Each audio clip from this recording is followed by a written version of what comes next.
Today's lesson, we are continuing solving radical equations. So this is part B.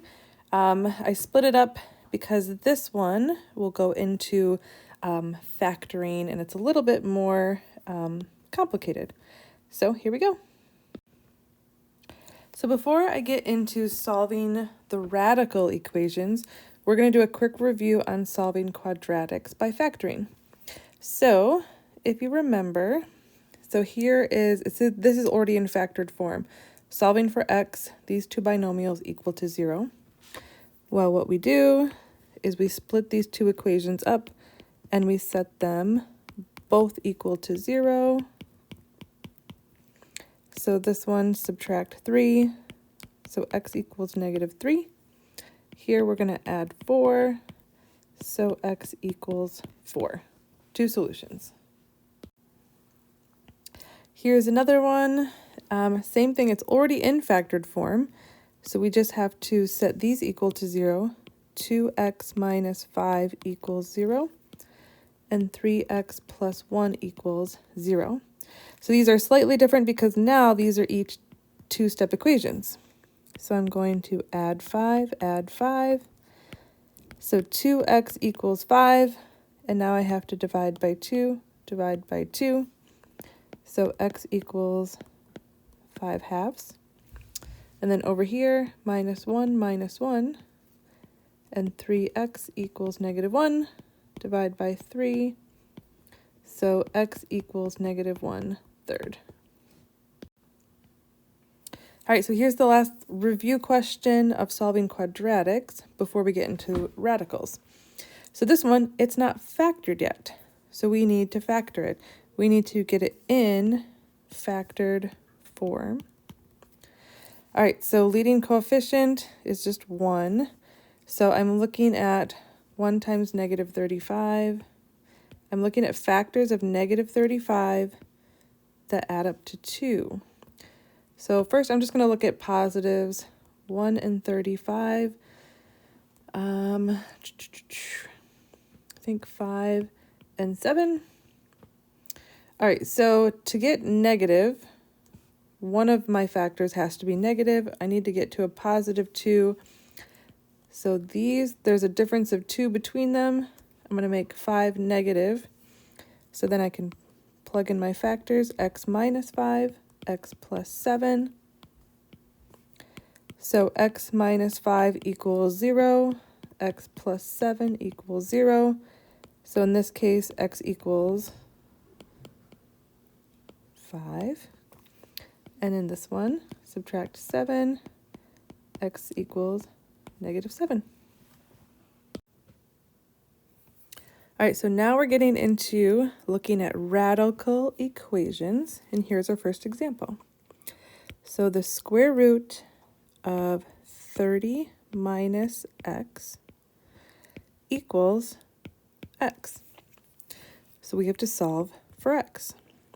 Well, just like our last lesson, we need to get rid of that radical. And the opposite of a square root is to square something.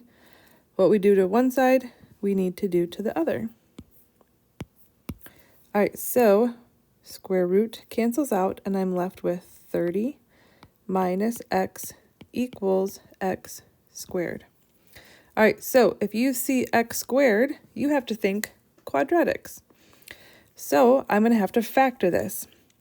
But to factor this, it has to be equal to 0. So I need to move this 30 minus x over. All right, so I can subtract 30 and add x. Add x and subtract 30. So these cancel,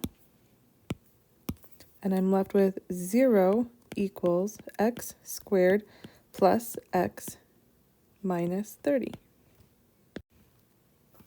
All right, so once the quadratic is equal to 0, I need to get it into factored form. Leading coefficient is 1, so I know that this will just be x, and I'm finding factors of -30. All right, so I'm going to ignore the negative to start out. 1 and 30, 2 and 15, 3 and 10, 5 and 6. So because this is negative, one of my factors will be negative, and I need it to add up to 1. Factors of negative 30 that add up to 1. Well, if I look here, 5 and 6, and if 5 is negative, it will multiply to negative 30, add to a positive 1. So now I just have to plug in minus 5 plus 6. All right, once it's in factored form,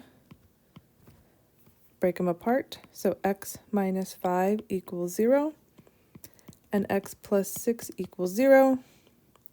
Solve plus 5 plus 5. So x equals 5, minus 6, and x equals negative 6. There are my solutions. However, if you remember from the last lesson, you always have to check your answer for extraneous solutions. So here is the original equation. We need to plug in our value of x to check it. So let's do that. So square root of 30 minus 5, does that equal 5? Well, 30 minus 5 is 25, and the square root of 25 equals 5. Yay, this one works, perfect. All right, let's check negative 6. All right, so square root of 30 minus negative 6, does that equal negative 6? All right, well, 30 minus negative 6 is 36. So is the square root of 36 equal to negative 6? And no, it is not. It equals a positive 6. So even though we solved everything correctly, that is an extraneous solution. 5 is the only real solution.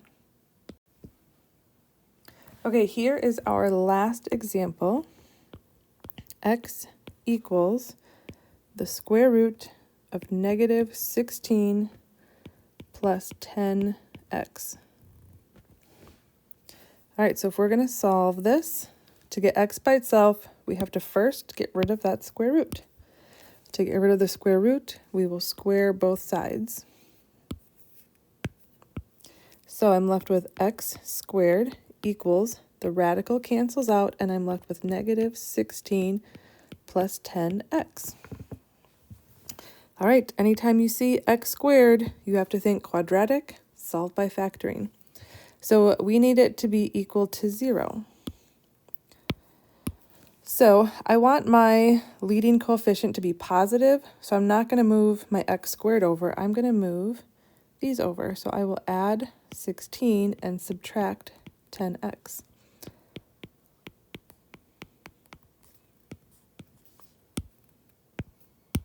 So to rewrite this, I have my x squared minus 10x plus 16 equals 0.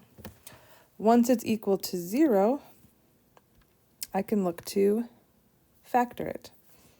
All right, so factored form, get my parentheses. Leading coefficient is 1, so I'll know I have x and x. And I need factors of 16 that add up to negative 10. All right, so 1 and 16, 2 and 8, 4 and 4. All right, so I need to get to 10. All right, well, 2 and 8 add up to 10, but negative 10, they would both be negative, because a negative times a negative is a positive, but negative 2 plus negative 8 is negative 10, so just put in minus 2 minus 8. Break them apart. X minus 2 equals 8. X minus 2 equals 0. X minus 8 equals 0. And then solve each one. So x equals 2. And x equals 8. But remember, not done yet. You always have to check for extraneous solutions. All right, so the original equation is x equals the square root of negative 16 plus 10x. All right, let's check 2. 2 equals the square root of negative 16 plus 10 times 2. All right, so does 2 equal the square root? 10 times 2 is 20 plus negative 16 is 4. Is the square root of 4 equal to 2? Yes, so 2 is a solution. Let's check 8. 8 equals the square root of negative 16 plus 10 times 8. So does 8 equal the square root? All right, 10 times 8 is 80 plus a negative 16. That would go to 64. And the square root of 64 is 8. 8 equals 8. Hey, this one works too. So sometimes both of them work. Sometimes only one of them works. Sometimes neither of them work. And you just have to check. So there is full lesson on solving radical equations. Good luck.